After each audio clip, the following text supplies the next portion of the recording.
Hello, bonjour. Welcome to the Union Safety Net, le filet de sécurité syndicale, a union podcast for working people. I'm your host, Sébastien Bezeau, et oui, parfois en français aussi. This podcast is hosted by the Union of Safety and Justice Employees, le syndicat des employés de la sécurité et de la justice. Join us for an informative discussion every month about issues currently affecting working people. With an escalating trade war instigated by President Trump, there has been a rallying cry to support Canadian products of all kinds. In Montreal, La Presse immediately ran a series of articles that aimed to provide the public with clear instructions on where to find Canadian goods. What was striking was the broad range of products that are actually made in Canada. It turns out Canada manufactures a lot of great stuff. Grocery stores and other merchants are also taking advantage of this situation by promoting and identifying Canadian products. Maple leaves, blue lilies, and other provincial symbols have been added to price tags on shelves. It's clear that Canadians are ready to rally behind Canadian-made products of all kinds. The enthusiasm and spontaneity have given many people across this country a sense of unity and solidarity. But it's going to be rough. The damage to the decades-long commercial relationship with the United States is very significant. Some trust clearly has been lost. The worst may be yet to come. Politicians from all political stripes have squarely stated that the days of relying so heavily on the U.S. market are over. Some, like former Quebec Premier Jean Charest, are offering a silver lining and claim that the crisis and the change it will produce will strengthen Canada in the long run. And we've been there before. In the early 1970s, Canada was confronted with a major adjustment in its trade relationship with the UK when the UK joined the European market. Up to then, many Canadian products had been guaranteed access to the British market. This evaporated overnight in the early 70s. With me today in the studio is Derek Johnstone from the United Food and Commercial Workers. This is a first on the Union Safety Net, as we have so far mostly spoken with representatives of unions with membership in the public service. UFCW is not connected to the Government of Canada and Treasury Board decisions. We will use this chance to find out more about this sister union. Derek, welcome to the Union Safety Net. Thank you, Brother Seb. Thank you for the invitation, and good to be here. So first of all, could you give our listeners a clearer view of who the members of UFCW are? So, as you said, as our name would suggest, we are mostly the food workers. We are the United Food and Commercial Workers.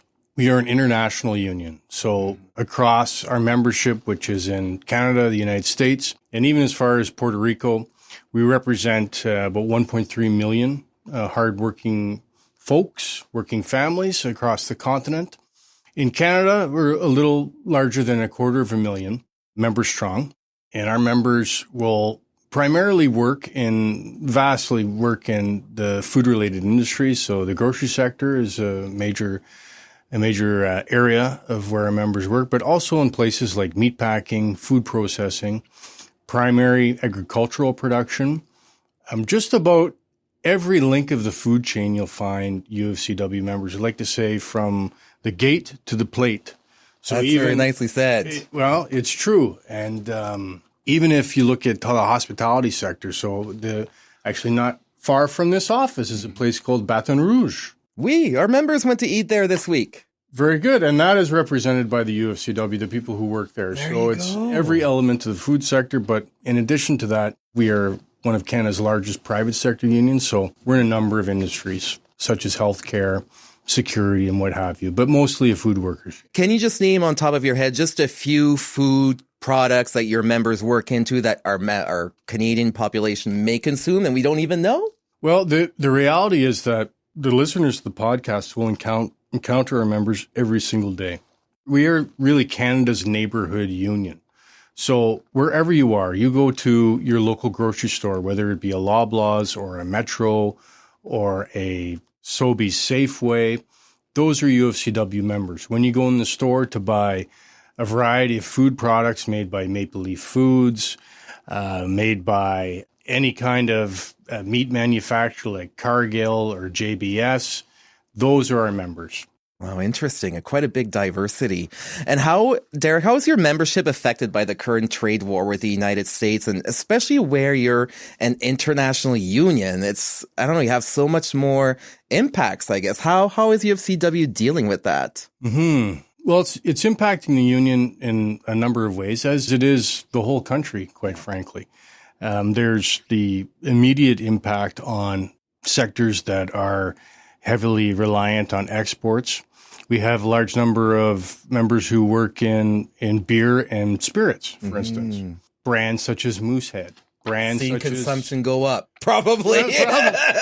Probably, or desire for consumption. The issue is that with a lot of these products, and Moosehead being a good example, more than 80% of the product is exported. So it is a huge, and mostly to American markets. So it has a huge impact in that sort of way. But you also look at other sectors within the food chain, such as beef production, pork production. While the plants are running, the demand will likely be more impacted by the tariffs as time goes on. That can mean a loss of hours. And on top of that, our members have already been bearing the brunt of this affordability crisis in Canada.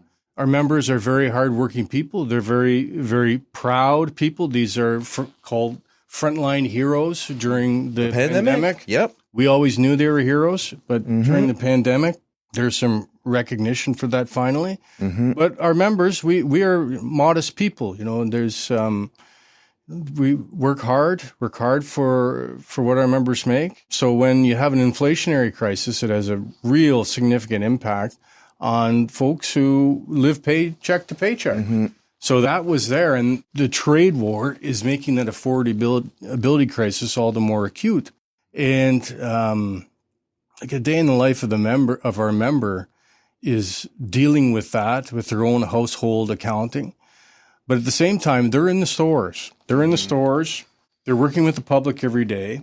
And they also bear the brunt of the anxiety and frustration that customers have.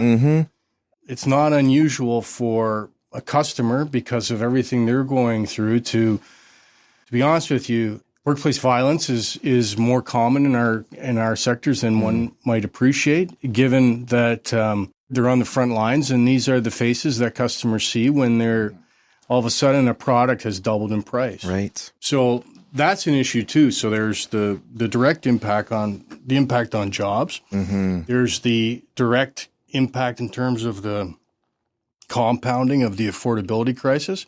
But on top of that, there's all of these other connected issues that were always there, but are being made far worse given all of the anxieties going on associated with all of this instability that we never imagined a year ago. We're just scratching the surface right now. Now, since the first announcement made by the White House on tariffs in January, people in Canada have consciously sought to avoid buying U.S.-made products, myself included, and spinach can be found made in Ontario, people. However, modifying consumer habits demands some discipline and some curiosity. Suddenly, Canadian consumers are reading labels, trying hard to identify U.S. products. Nowhere has this been more immediate and obvious than at grocery stores across the country. So how easy is it to buy Canadian when it comes to food? Well, a good starting point is to go to UFCW.ca. Can you repeat that website, please?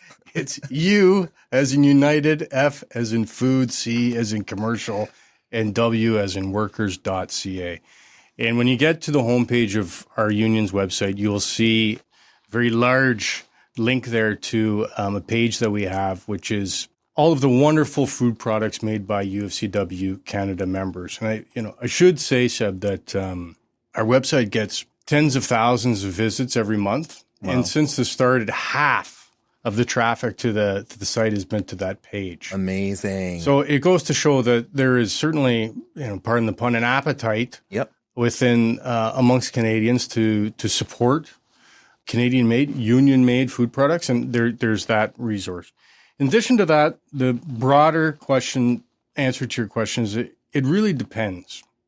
The fact of the matter is that we have, this even goes back before free trade, decades upon decades and decades of integration between the Canadian food system and the American food system and all the people who make it possible. So it's a highly integrated system, to your point. Spinach, broccoli, mushrooms, these sorts of things. Yes, a lot of this is grown not far from where we live. But as food products become more processed, the supply chain is so complicated that you may have part of the process, a significant part, an important process that's done in Canada, but it's a very complex supply chain. So the more processed the food becomes, the more you have different nationalities and different national food production systems who are contributing to that product. Right. Yeah. So let's hope that this new habit of Canadians remains permanent, where we try to support Canadian-made products. But how does buying Canadian in the short to midterm tangibly help, given the extent of the tariff war and how things seem to be changing every day when it comes to Trump's decisions? It's a good question. So it matters. It certainly matters. You take quintessential Canadian product, a bottle of ketchup, for instance. Yes. Right? So we have Canadian ketchup manufacturers. We have American ketchup manufacturers, and they're both offered in both markets. So they're competitors. When you have an instance where the Canadian ketchup is in the American market with a tariff, and you have the American ketchup in the Canadian market without a tariff, then it's a competitive disadvantage for that Canadian product. Right. So it becomes a dollar for dollar match just to really balance the disadvantage, if you will. So that makes a difference in terms of food products that are made in Canada. But the truth is that Canada's food system and Canada's food workers, we need international markets. We need them. You look at like a sector like pork production. Right. Canada is really, when it comes to pork products, is one of the pork superpowers in the world. Given our size, we produce a lot, millions and millions and millions of hogs are processed at UFCW facilities every year. Right. 70% of that production is exported. Wow. 70%. So if we were to simply just kind of close our borders for exports, it would be impossible for us to eat our way out of that. We could not do it. And just to put it into in more concrete terms, that's 10,000 UFCW members work in that sector. Wow. These are hard jobs. Yeah. These are difficult jobs. These are dirty jobs, but they're full-time jobs. They're jobs where people can make close to $30 an hour. They're jobs with a pension plan. They're jobs with a benefit plan. They're jobs where, because of the union, people go home at the end of the day. Unlike other parts of the food sector, like the primary agricultural sector, where it's still one of the deadliest places to work in Canada. Yeah, I would strongly argue because of the lack of union representation there. But in a pork plant, you go home at the end of the day.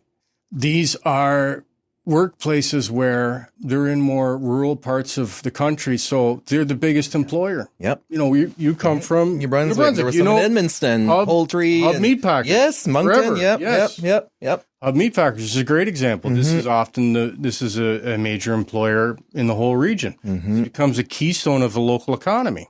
So sure, it's about having a nice package of Canadian-made bacon in the grocery store, but the ripple effects for the national interest go far beyond that. So we need to come together. We need to support Canadian-made food products as much as we can, but we also need to recognize that we need international markets. Interesting point. Yeah, something we hadn't thought about. Now, apart from showing our patriotism, is it really making a difference, or is it just wholly symbolic? Like, are you hearing from your members on the front line, like in their grocery stores, like, yeah, we see people like looking at buying Canadian, like it feels good. Like, are you hearing anything, or what's your take? We're getting a lot of emails and different types of forms of outreach from the public about this sort of thing. So, look, it is really importantly symbolic. It is very importantly symbolic. At the end of the day, we all know this is part of an agenda that is questioning, challenging our our sovereignty as a country. And whenever that has happened in the past, it's always been working people. It's always been the working class who is the vanguard in terms of protecting Canada's national interests. And this is a way, an important way, symbolically, certainly, and as we touched on in other ways, that everyday people are really making a political statement with their grocery carts. And it's one of the ways that we are expressing national solidarity.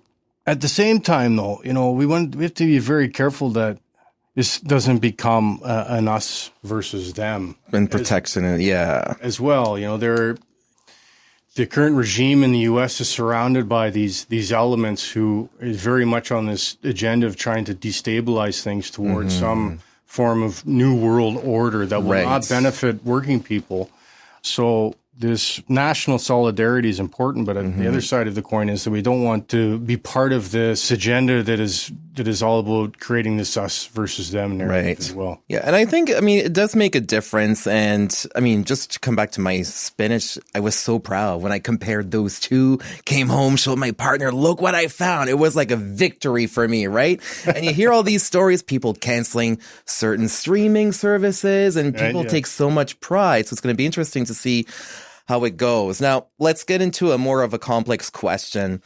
Do you have any insight into how many Canadian-made goods and services come from unionized workers? We know that many companies in the private sector have resisted unionization. However, many of the trades across the country are unionized, so I'm sure it is somewhat of a complex question. So what's your take on that?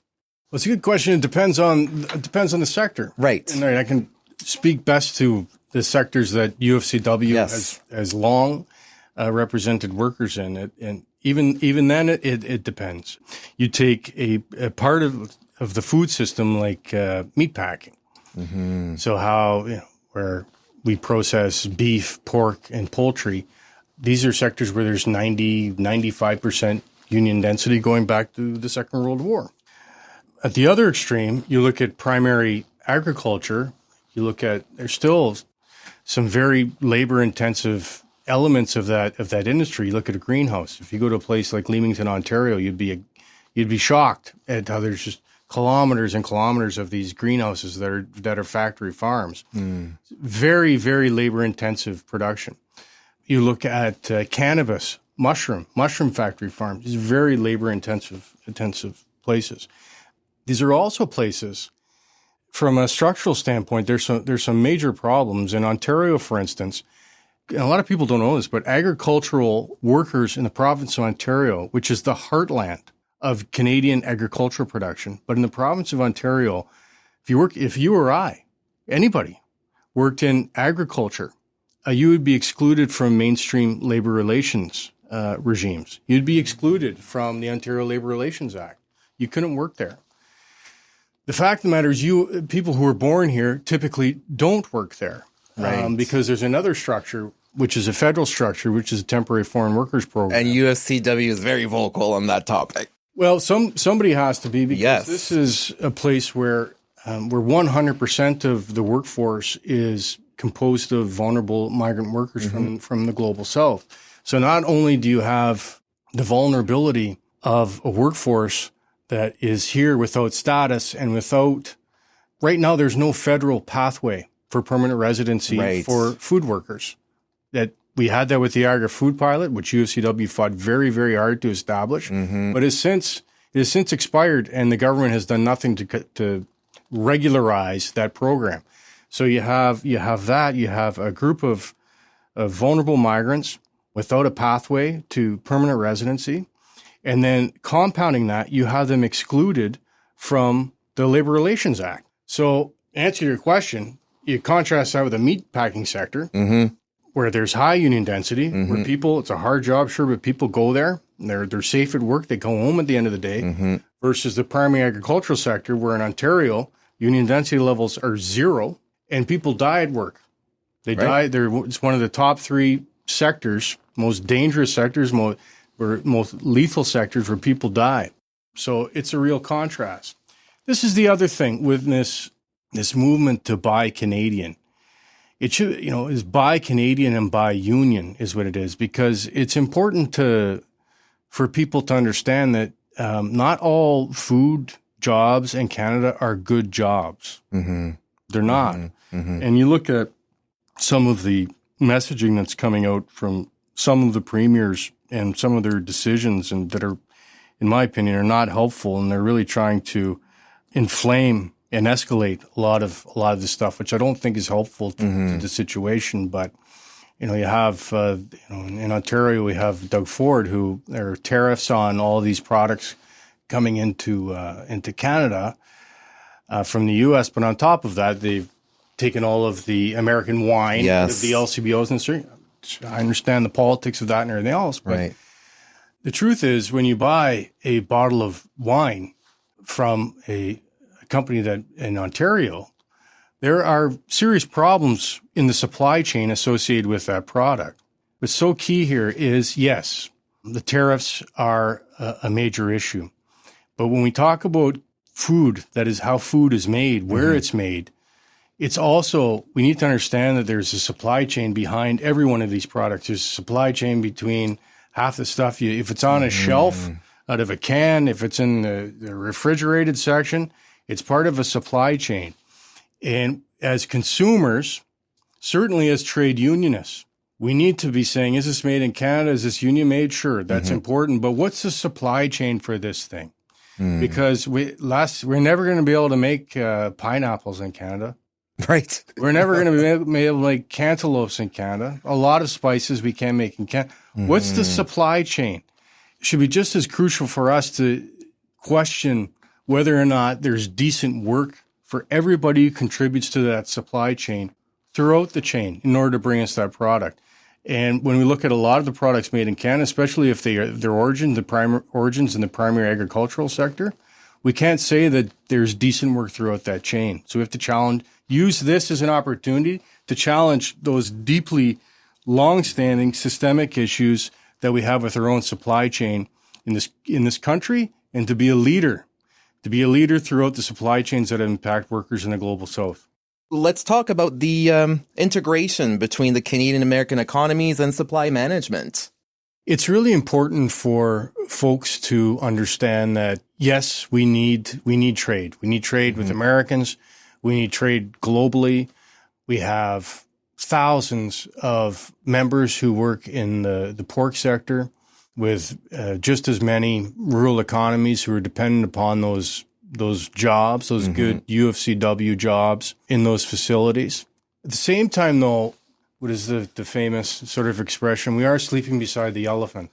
We have to recognize that yes, there are opportunities for us to benefit from this relationship, and it's important that we do that in a way that also protects our national interest as Canadians. Yes. We've seen, certainly with the rise of neoliberalism in Canada since the 1980s and the 1990s, we've seen a succession of right of center, far right of center governments as part of this liberalization ideology, how that's impacted workers.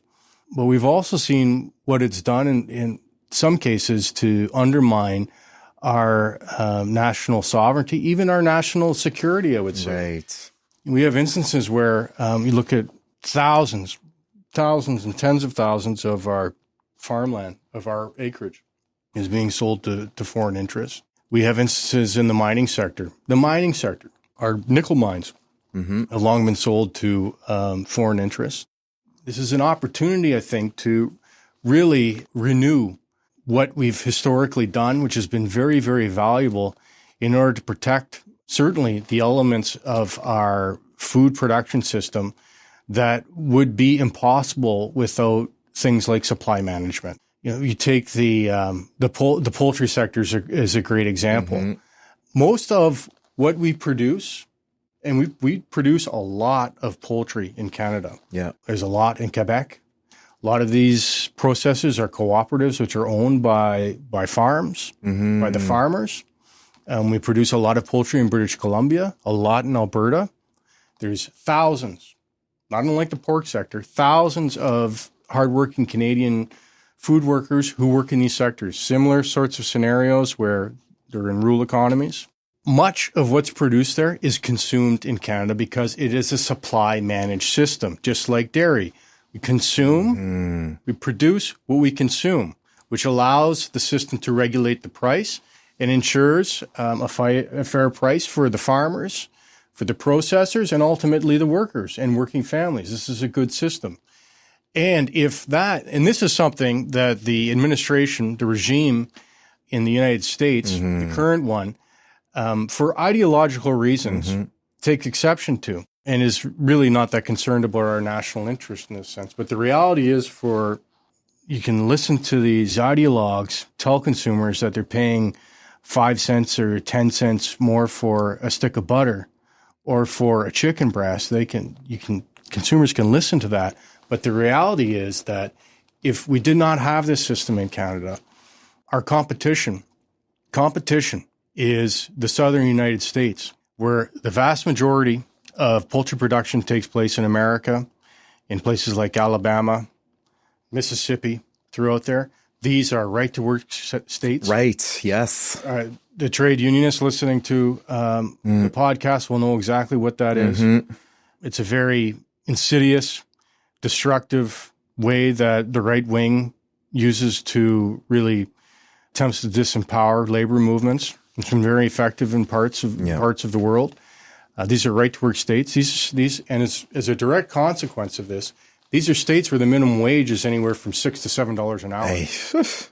And because they're right-to-work states, these are poultry facilities where the union density in poultry processing in the United States is in the 20 to something percentile. Wow. In Canada, it's upwards of 80%. Yeah. Oxfam did a study on poultry workers in the United States.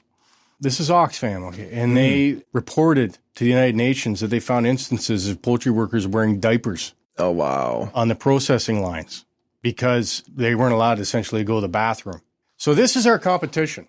We cannot compete with that. No, you can't. If supply management was to be gone and it became this laissez-faire sort of thing for poultry production in North America, we cannot compete with that. And we do not want to compete with that. No. This is another piece of this whole trade discussion that is baffling people. There are sectors where we will never be able to compete.